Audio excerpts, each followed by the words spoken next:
The property of an elderly woman on the Strip in Atlantic City. That is not public purpose.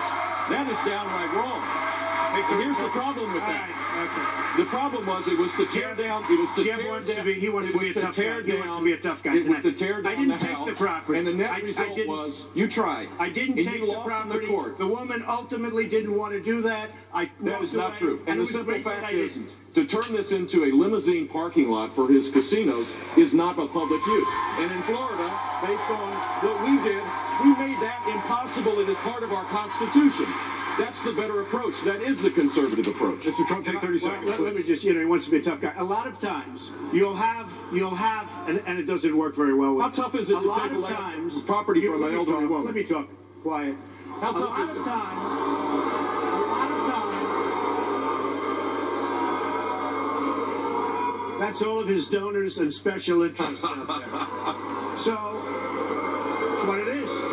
That's what, and by the way, let me just tell you, we needed tickets. You can't get them. You know who has the tickets for the, I'm talking about to the television audience?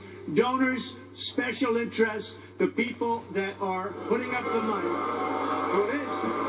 The RNC told us we have all donors in the audience, and the reason they're not loving me, the reason they're not loving me is I don't want their money. I'm going to do the right thing for the American public. I don't want their money. I don't need their money. And I'm the only one up here that can say that. Eminent domain, the Keystone Pipeline, do you consider that a private job?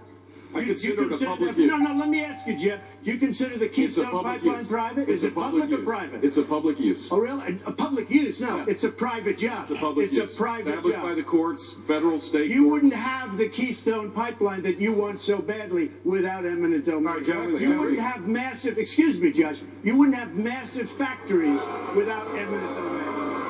Gentlemen, we do have to move forward. Dave, Martha, back to you. Thank you. When we can